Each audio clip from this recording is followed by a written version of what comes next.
Thank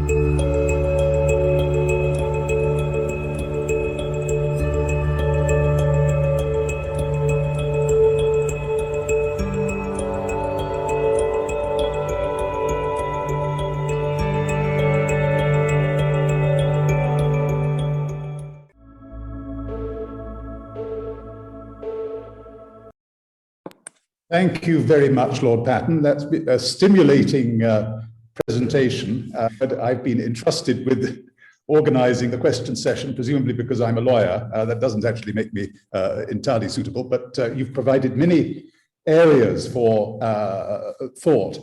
Your remarks about George Kennan's 1946 observations about the views of the Soviet Union being incompatible with open liberal democracies provoked a question from one of our audience, Michelle Vandenberger, who says, is there any rational way to understand the PRC's policy towards Hong Kong's suppression of dissent, and indeed one may generally say other fundamental Western values that you've referred to? Is it purely a question of self-interest, effectively, as outlined in Communist Party Circular number 9? Or is there something more that behind, what is their philosophy? Is it purely holding on to power, or is there some alternative view that they have that we need to understand? No, I think that's a good question. I think it's about holding on to power. And when I described the extent to which they regard the values in institutions of liberal democracy, or the software and hardware of liberal democracy being a sort of existential threat, I think they then look at Hong Kong and they see Hong Kong reflecting all those values, not because we're there, not because the CIA are there, but because people have a real understanding in Hong Kong, in my view, or have had, of the relationship between economic and political freedom, and have a real sense of citizenship, which I don't think exists in any other Chinese city. Now, I think they found it impossible to understand how it could be that so many Chinese people in Hong Kong seem to prefer a colonial power than the Chinese Communist Party, and forgot that the refugees who fled from Chinese communism are today's Hong Kong citizens. A very good example is somebody they've targeted with a particularly vengeful series of measures, a man called Jimmy Lai. Jimmy Lai was a stowaway from China. Jimmy Lai, at the age of 12, got out of China by stowing away on a boat. He had nothing when he arrived in China. He cried when he found in the street a bar of chocolate which somebody had dropped. He built up an extremely successful textile business and retail business called Giordano. But when he criticized Li Peng, the Chinese premier, after the Tiananmen massacre, the Chinese targeted Giordano shops in China, and they were closed down, and he had to get out of that business. So he started instead a media empire, and had a newspaper in Hong Kong called Apple, which promoted democracy and criticized many of the events going on in China. And for the Chinese, this was intolerable. So I think it's largely about a nervousness about the impact of Hong Kong's values on the rest of China. And I think it's also a wounded amour-propre, a sense that it's intolerable that these people in Hong Kong, like people in Taiwan, can actually deny the joys represented by Chinese communism, and can actually want to do things like vote, and to have the rule of law, and to have due process, and to have an independent judiciary, and to have freedom of speech, and to have universities which allow free inquiry. The latest thing I noticed this morning was the every year on the 4th of June, there's a vigil in Hong Kong to remember the people who died at Tiananmen. And the chief executive of Hong Kong, who's a sort of transmission mechanism now for the Chinese Communist Party, was asked today whether it would be illegal to for people to commemorate or mark in a dignified way the Tiananmen massacres, and she declined to answer the question.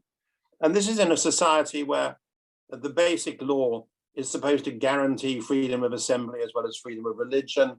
It's where the International Covenant on Civil and Political Rights is supposed to obtain.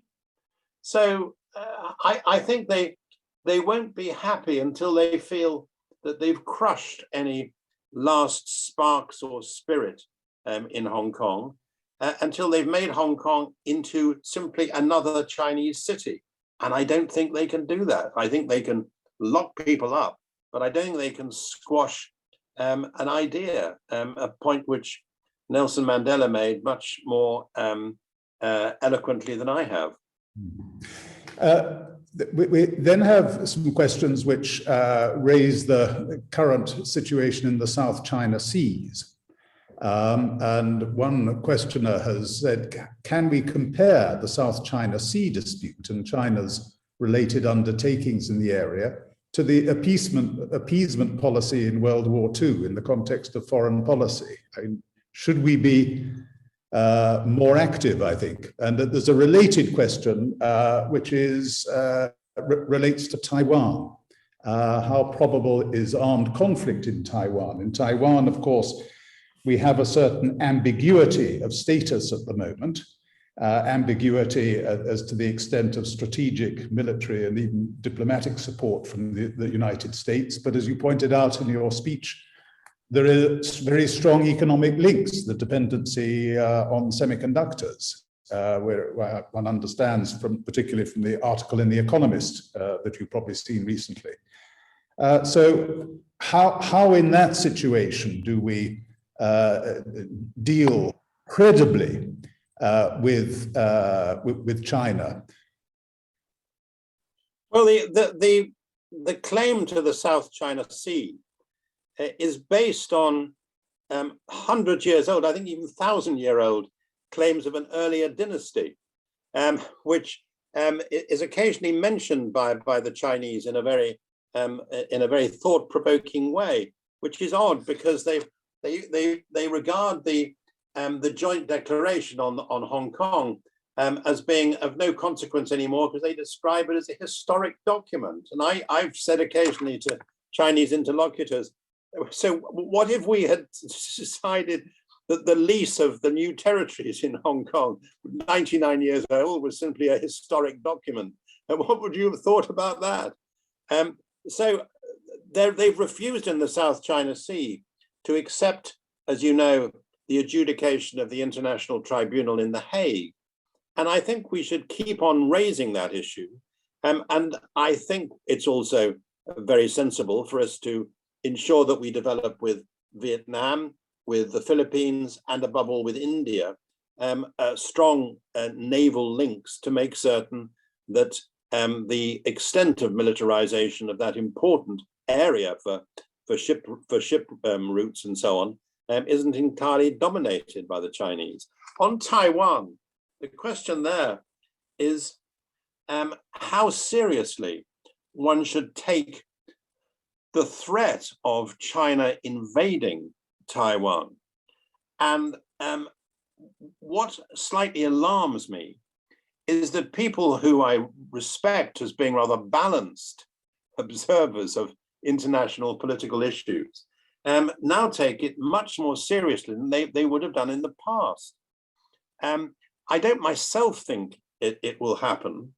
And I think that the degree of strategic ambiguity about how we would react if the Chinese did do that is not unhelpful. But they have to understand that there are certain red lines which the rest of the world simply can't accept them crossing. there are all sorts of practical issues, such as, I mean, I think under President Clinton, when the Chinese were behaving rather badly in Taiwan, the Americans sent a couple of carriers, or at least one, up through the Taiwan Straits. And I think that might, at the moment, be perhaps regarded as a little provocative. But we should make clear that the Chinese know that this would be a red line for us. I'm sure it's been done discreetly by American diplomats, and I hope by ours as well.